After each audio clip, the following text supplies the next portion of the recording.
3, 2, 1. We now enter the ACE Role-Playing Games Club weekly Savage Worlds instructional video. So welcome, my Acers, and I hope that you are all just doing amazing today. I hope that you've had yourself a good time so far, and that the videos that I've made have been helpful, even if some of them have been a little dry, and I apologize for that. But, hey, want to see something cool? Because of Savage Saturday yesterday, when I took all my settings and Savage Worlds thing to show, which I didn't actually get to show too much of that, but that's okay. We had over a dozen people show up. We did Savage Worlds games. We did 3 of them. Started with a Deadlands game at 10 a.m., had a small break, and then did a Orville game, based on Seth MacFarlane's The Orville, which does Star Trek better than Star Trek. And we did that one as the 2 to 6 game, and then a little bit after 6, we started a horror game that my buddy Ethan put together. So the Deadlands GM was Pete, the Orville GM was Jay, and the fun thing was we did it as an experiment. He actually experimented with ChatGPT to see if he could get it to generate the characters, the story, and the beats, essentially. And it worked. It worked. It was okay.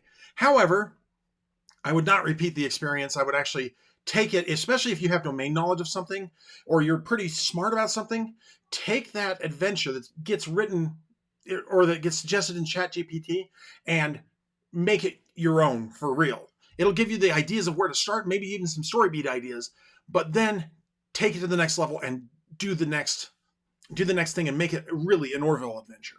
And then Ethan, ran that horror game that was kind of cool because you all start out as kind of these mental patients in a hospital, but you're starting out by unzipping from the inside a body bag that you're in. And then as you go around, you find other corpses clutching things that you can use, and there's needles and pills and vials, and you gain your character statistics and traits as you go. So it's kind of a interesting horror genre thing that I definitely would like to help both Jay and Ethan develop theirs out some.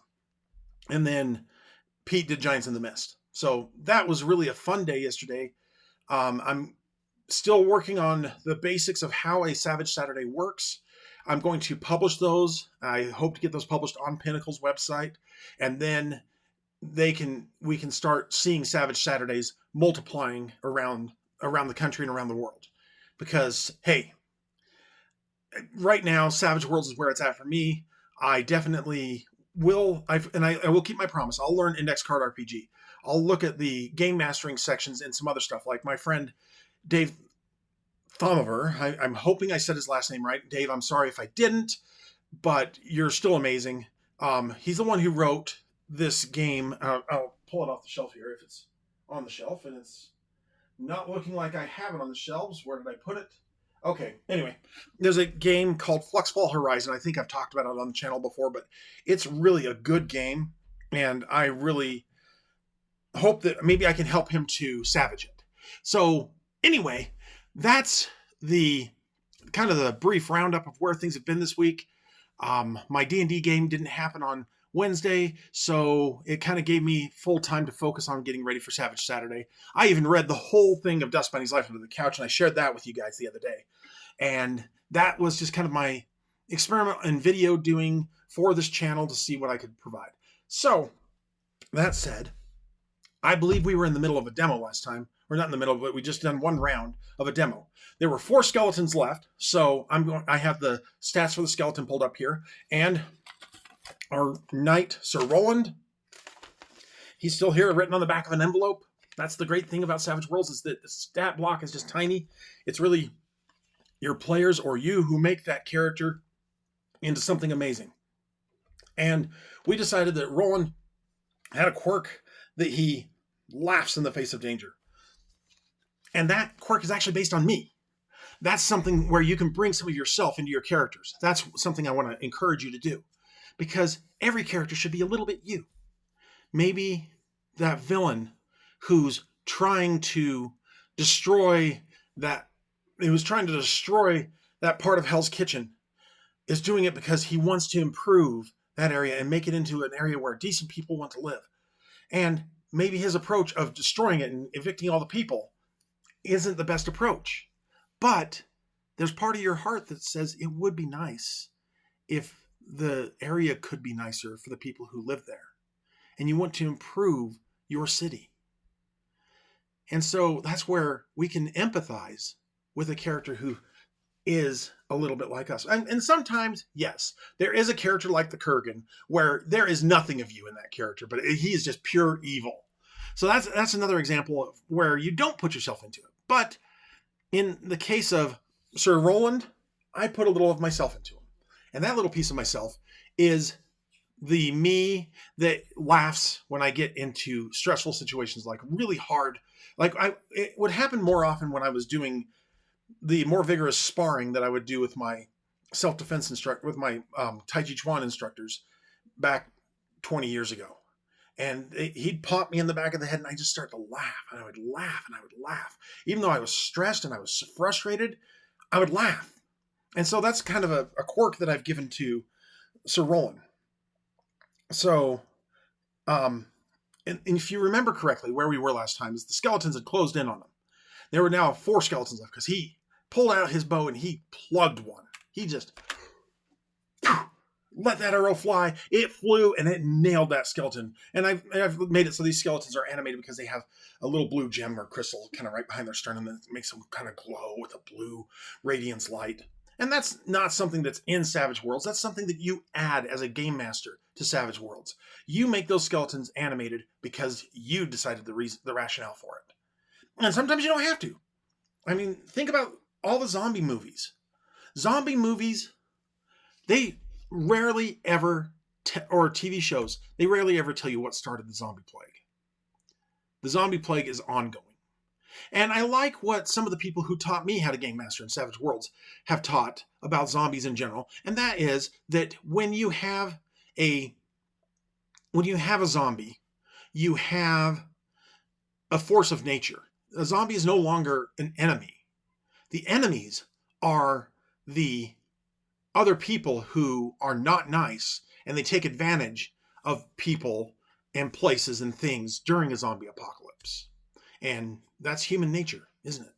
So let's try and be better than our human natures and use role-playing games to explore those things, but make ourselves better on the outside. So I'm going to have to do a very special episode, or I should use my announcer voice for that, a very special episode about how to deal with murder hoboing, or how I like to deal with it, because murder hoboing is a real thing. It even happens in Savage Worlds. It doesn't happen as often, especially in a place where you don't get min-maxers and things like that. Because, I mean, the closest thing to min-maxing in Savage Worlds you can get, as far as characters go, is, and it's a trick that I did learn from that original podcast that I listened to that taught me how to game master in Savage Worlds. And that is, when you're making your character, take all 4 points of hindrance. Because besides, it makes your character more fun. Take all 4 points of hindrance, and then bump up 2 attributes. So your stats will be 3d6 attributes and 2d8 attributes.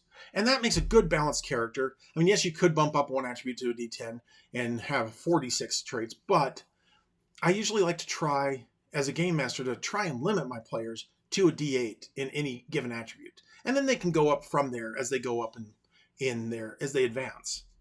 So that's something that we will discuss in another video. But for right now, I just want to continue with our battle. And if you remember correctly, when we left off, our skeletons had just gotten a king of spades, but our hero had only gotten a 7 of clubs. I'll turn this so they don't glare. So those are our cards that we have drawn for this round. This is the second round.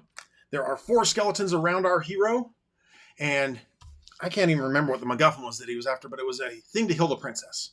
It was a amulet that will heal the princess of the curse that has been cursed upon her by the evil wizard. Let's call it that. And I mean, I should have probably gone back and watched the other video so I could, but we'll just pick it up right there where we're at here. So our skeletons get to go first. And I have, once again, my handy Norse Foundry Deadlands dice tray, which, again, I'm plugging the Savage Worlds products because I really do enjoy the system. And it gives us a nice flat surface for rolling on inside the lid. But what's cool about the Norse Foundry one is inside of the tray, it's got a velvet lined, more thicker space down here, which is really good for rolling metal dice upon. Now, I will warn you this. If you ever get your hands on a set of Deadlands dice from the Deadlands Kickstarter, this is the sharpest D4 you will ever play with in your life. I don't know. I think I might have seen one sharper. But the game store had that, and I can't remember why. But this one is so sharp, you could throw it under somebody's tire if they're going to try and chase you in their car, and they'll never be able to follow you because they'll give them a flat tire and you'll get away. But and it hurts your hand sometimes to shake it. So it's not my favorite die. But I hold on to it because it's really cool to hand it to people and go, feel how sharp those corners are. Anyway, we're going to use my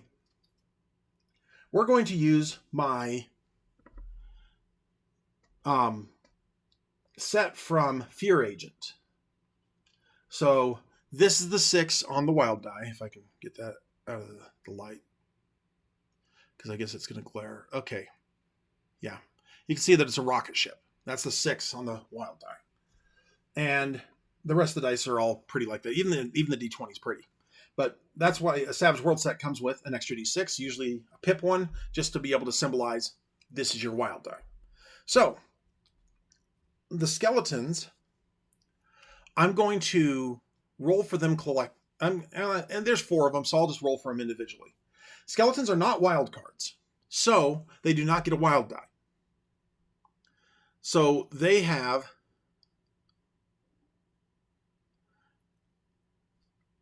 a single D6. And so because of this die, this is what they will use to attack our hero. Now, I paused for a second there to look up the sweep edge on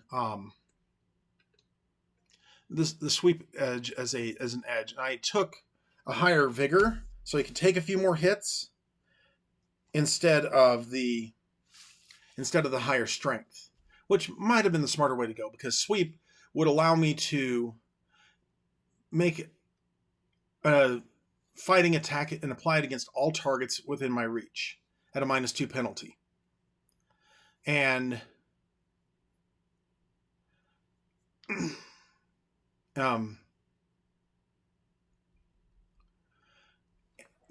they can only do sweep once per turn.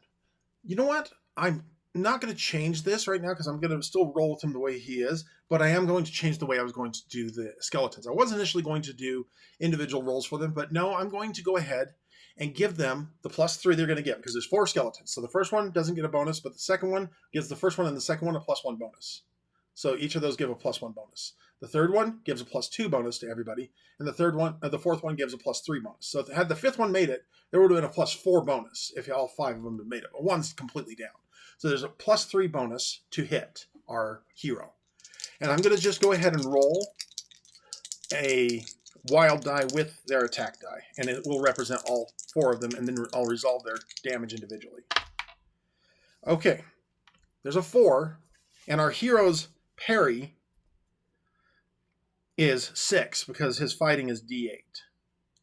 But so the 4 wouldn't hit. However, they did ace on the wild die, and there's that +3. So actually that 4 would have hit. It would have been a 7. So that would have hit. However, we're going to keep going with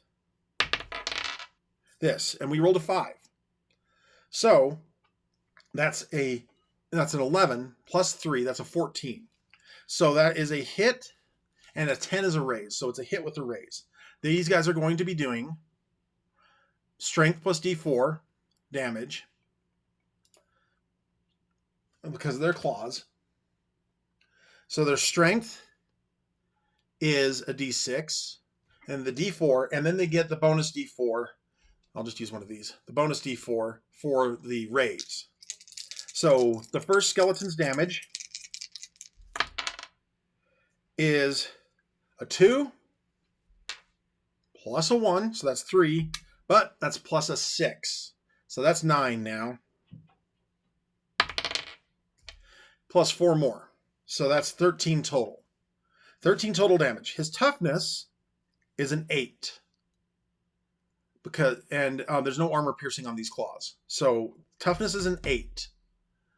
A 14 beats the 8 by 6. So that's hit with a raise. So it's a success with a raise. And I almost forgot. Let's get our bennies. Skeletons only get one Benny because they are... I am essentially doing this as a solo play, so I'm both the game master and the player. So I'm going to put that aside. And then I have 3 Bennies for Sir Roland. So that first hit just did shaken with a wound. So what we're going to do, Sir Roland's going to spend a Benny. But as he spends the Benny to roll, he's going to start laughing. And because he's laughing, I, as the game master, I'm going to give him back a Benny. So he's going to roll. He spent the Benny, and he's going to roll his vigor, which is a D8, and his wild die. So we're going to roll those. Okay, he rolled a 5. And we don't apply the wound penalty until after the wound is actually taken. So being as he rolled a 5, that's a success. It has to be a 4 or better to be a success. And if you have multiple wounds, you have to soak multiple wounds. But being as it was only 6 over the 8 toughness, that meant that he actually took the hit and he soaked it. So what does a soak look like? We've talked about this kind of before, but let's take it in his case. So the skeleton comes in and swipes and just rips its way as padding and thick canvas cloth shred their way out of the way of his nails, and bits of blood kind of come out a little bit. But Roland slaps it back up there in his chest, takes a deep breath, and the bleeding stops. So now he has now soaked that wound. But the other 3 skeletons still get their wounds, their damage rolls. This one is an 8 plus 1. So that's a 9. Being as Roland's toughness is an 8, he's now shaken. Now, in my Roland player attitude, I'm going to go ahead and spend a Benny. Continuing to laugh, but not getting another Benny for it because right now is not necessarily right. But continuing to laugh, the claws come at him and shred a little more of his gambeson, but he rolls with it and he stands back up and he's ready for the next. So this is the 3rd skeleton. We got a 1, not a 3, that's a 4, but it goes up to a 10 now because I got a 6. Let's find out how much more gets added. 3 more. So 13. That's 8. So 9, 10, 11, 12, 13. So shaken with a raise. So he's going to have to spend another Benny and roll to soak that wound.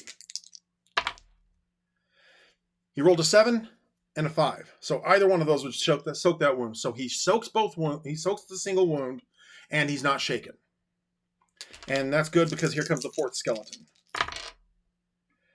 And this is a 5 plus a 1, that's 6, plus a 4, that's 10, and he's shaken again. But he's going to save his last Benny because he doesn't need to. Now it's his turn. So we put the King of Spades in the discard pile, and now it's time for the 7 of clubs. And that goes to the discard pile as Roland is going to, pulling out his sword, he's going to now, first of all, because they rushed him before he could get his shield up. He was going to pull out his shield, which is going to give a +2 to his parry on the next round. Pulls out his shield, and he's got his more nimble sword over here, and he's going to make a fighting attack. So that is, again, wild die and a D8. And he's going to roll a 4 to hit the skeleton. Now, they have a parry of 5. So he's not going to hit, but he's going to now back up a little. He's going to back up and he's going to let those skeletons have another attack at him. So I'm going to again roll a wild die and a single attack to see. Oh, sixes, both of them. Roll them again. Twos, both of them. So either way, it's an 8, and an 8 hits his parry of. Well, it hits his parry of 8. So they each get to do just strength plus D4 damage to him. So because he's trying to get out from being surrounded, and back up a little bit so they have to move to get to him. And they only did 6 points of damage to him. So he does not take any damage because his toughness is 8. So he backs up. Now they're going to have to be. They're kind of going to be tripping over themselves to get to him and try to get to him again next round. So, but he's got a shield this time, so it's going to be a lot harder to hit him. So let's deal the next round. 3 for the skeletons, and Jack for our hero. So he gets to go first this time, and he's going to try and get the end one on the far right. So he maneuvers back, shield up. And he's actually, we're going to go ahead and, yeah, he's going to take a multi-attack. He's going to try and either take the skeleton completely out or take out 2 skeletons. First one. Okay, it's got a -2. So, but as he is taking a multi-attack, I'm going to give him a Benny because he's making an effort. And he's going to immediately spend that Benny to re-roll that roll because we got a 4 and a 1. Okay, there we go. That's what we're talking about. 8, re-roll, and a 5. So that makes 13. And so -2, that's 11. Their parry is 5. That is 6 over, so that's hit with a raise. And I'm going to pause for just a second. Okay, life does interrupt, and it happens. So he did 11, so he hits with a raise. So he's going to do strength, which is strength is only D6, but plus D6. And he gets an extra D6 because he raised. So we're going to be rolling this set right here. And he got 9 points of damage. They have a toughness of 7, so he beat the toughness. This skeleton is shaken. Well, let's take his second roll here. Rolled an 8 again, so we're re-rolling that. And a 6, that makes 14. -2 puts us down to 12. That's still a hit with a raise, so the same 3d6 damage roll. And he only got 6. He didn't even beat the toughness. Come on! But he doesn't want to spend that last Benny yet. So he's got extra parry because that's what a shield does. A shield, if you remember correctly from my explaining before, and I'll reread this from the section on the gear.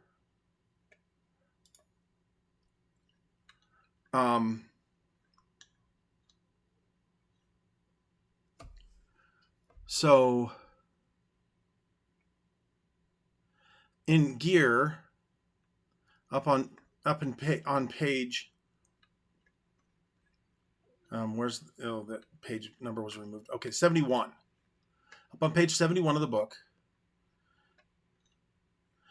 it says shields add to a character's parry as shown below. Cover subtracts from ranged attacks and from the front and shielded side. Attacks on the rear and unprotected side ignored cover. Medieval shields are hardness 10 and provide +2 armor should someone attempt to shoot through them. So they also give you +2 on your armor. So the parry is the parry is +2 and his armor is now +2. So that means that he has a toughness of 10 right now. So it's going to be hard for those guys to get through his shield. But, oh, and we forgot to do something. I completely let him act without having rolled his spirit, which is a d6, which he unshook. I rolled 5s. So we're retrospectively saying that he rolled his spirit. But that skeleton on the right does get to roll its spirit. And we're going back down to skeletons here. I'm just scrolling through the quick menu here. All the way back down to the skeleton. Okay, so it's got a spirit of d4. So it only rolls a single d4 to unshake. And it rolled a 2. So it is not unshaking. That means that it... And so we'll look at gang up bonus again real quick. Because I need to see, and this is just... As I told you, I don't know Savage Worlds perfectly.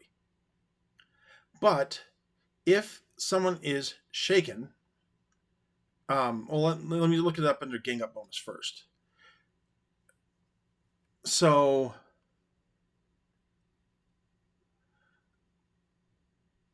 I do not see if they...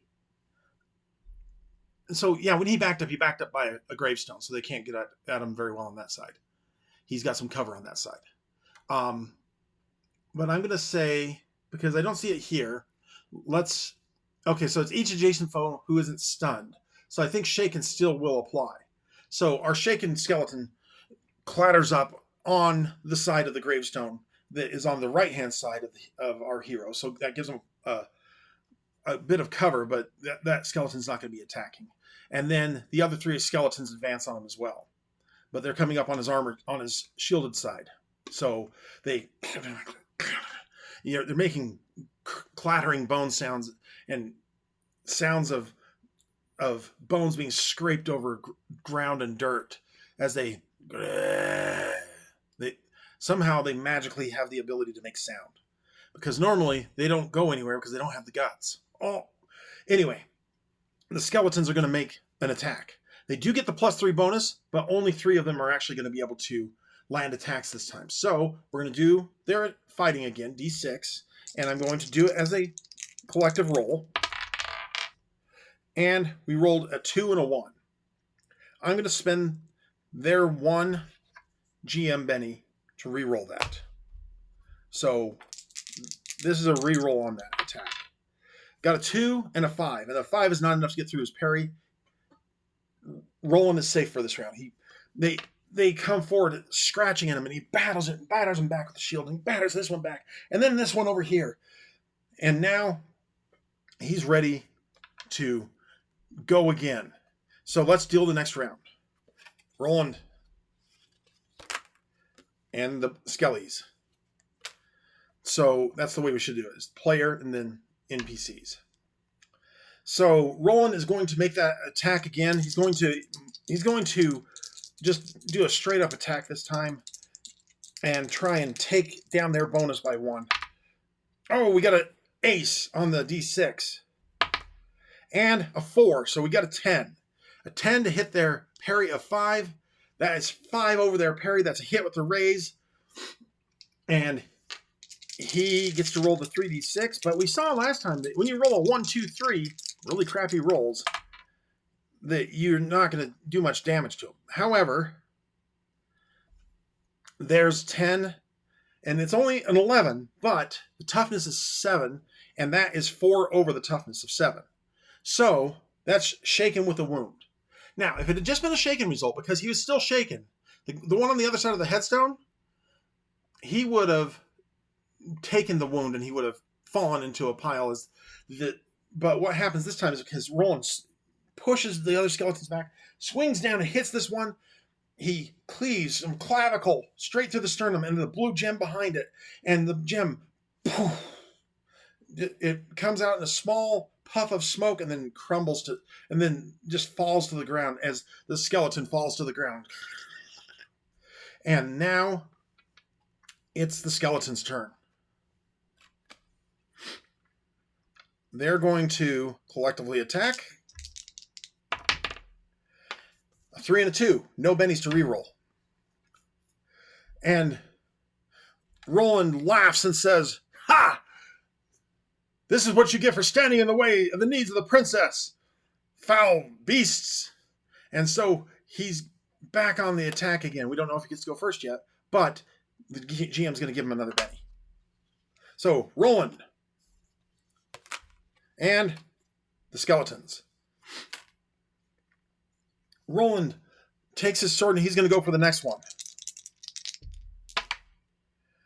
And even with the +3 bonus, it was a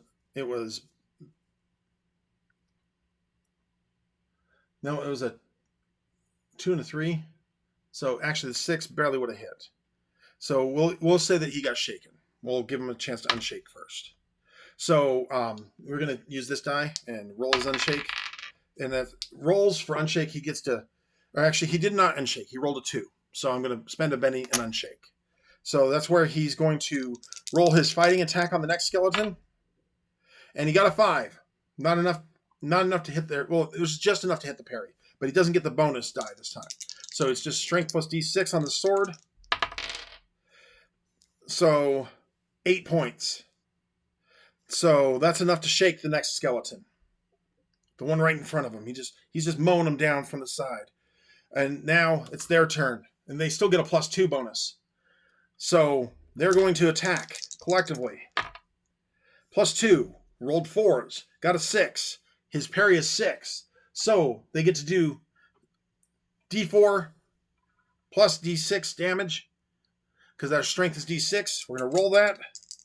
First skeleton, one in front, gets a 3, but make that a 7 because he got a 4 on the 4, so we got to re-roll that. 7. And the Savage World's Curse is real. Rolled a 1. So 8. 8 points of damage, which against his 10, because of the shield, doesn't get through. That skeleton reaches out and tries to bat at the shield, but he pushes that claw away, and the claws don't even get him. Next skeleton. Oh, got 10. Got a 6 on the d6 and a 4 on the 4, so he might actually get through. +3 more. So 13.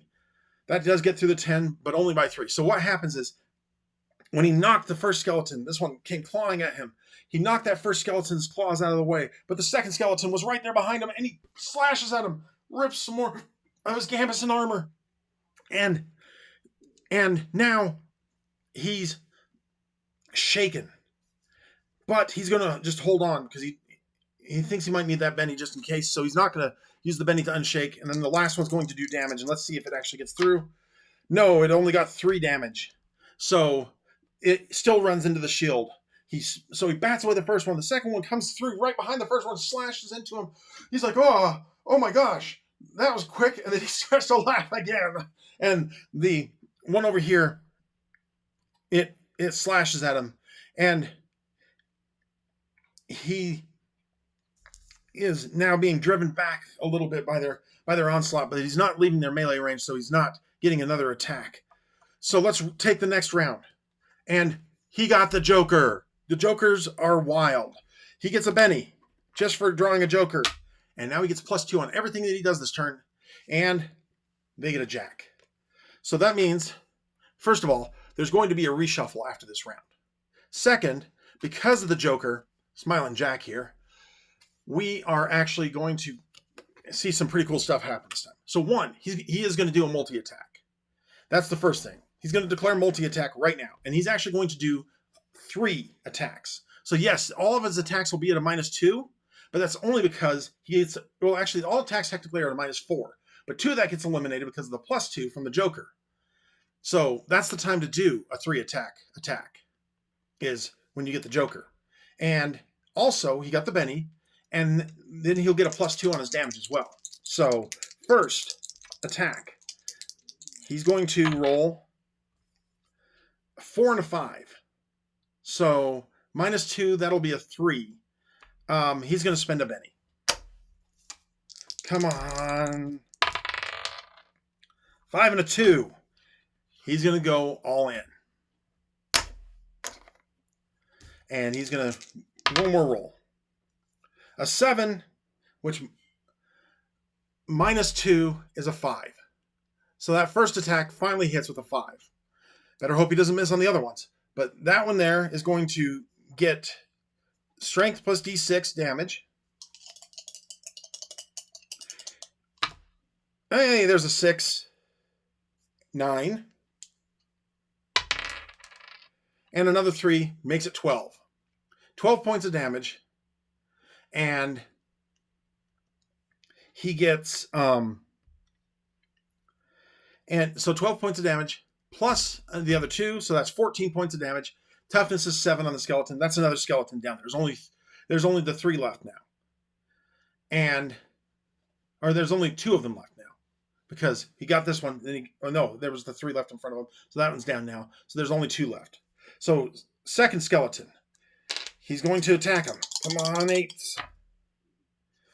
Well, he got a 6. -2, that's a 4. And that will not be enough to hit. One more slash at the other skeleton standing right there in front of him. 8! We got the 8. Good. Let's roll it again. And a 1. Yep, like I said, Savage Curse. The worst is when you get a ace on a d6 and then you roll a 1. Because it's 1 point away from a raise. And you're like, ah! But that's okay. So we got a 9.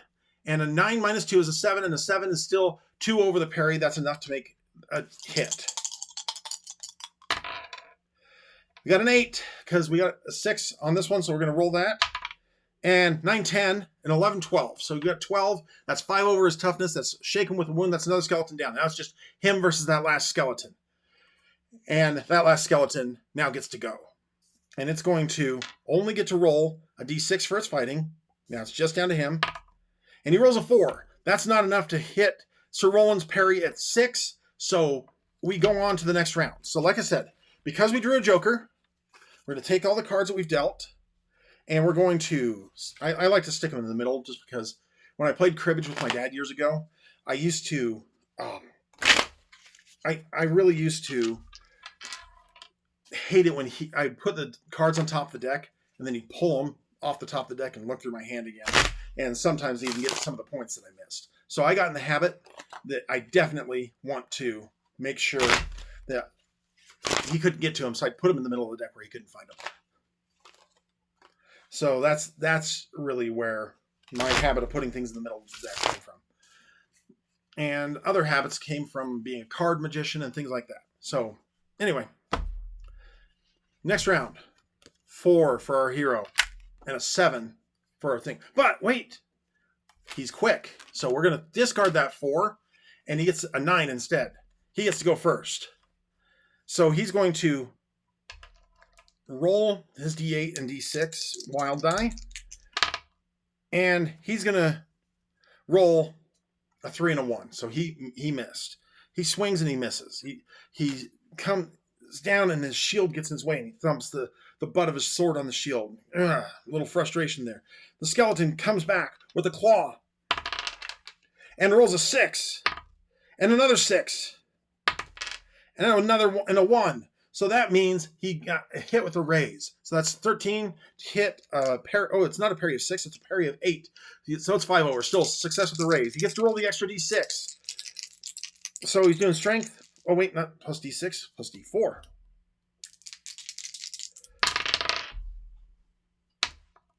Okay, so we got a 5, 6, 7, 8 points of damage. Can't get through the 10 defense of the shield. So the armor helped out there.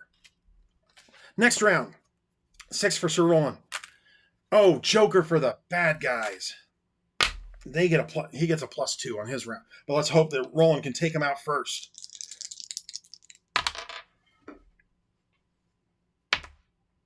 Okay, he got a 6. That hits the parry. Okay, so it's just strength plus d6 on damage. Oh, he got a 6 and a 3. So that's 9, 10, 11. That is 4 over the toughness, and he smashes into the skeleton just as it's starting to, and he just jams his sword right in the breastbone, and it hits the gem, and the gem puff and falls along with the skeleton to the ground. Sir Roland has won the battle, but who animated the skeletons? Okay, so that's the rest of the battle, And I'm sure this video's gone well over half an hour, but I apologize for that. It's almost at 40 minutes, and I'm really sorry. But I wanted you to see the rest of this, and I didn't want to leave you hanging another week. So if you have any questions about what I just ran through, let me know. Let me know what you thought about this. I had so much fun doing this with you. I look forward to doing this with you again, and I've got to shuffle this deck one more time before I put it away because, hey, I drew a joker. Anyway, just remember, I love you. The world is a better place because you are in it, and I want to game with you at my table. So until we get that chance, game for good, because that's what we're doing here. We're gaming for good. And I love you, and I look forward to seeing you in the next video. Take care.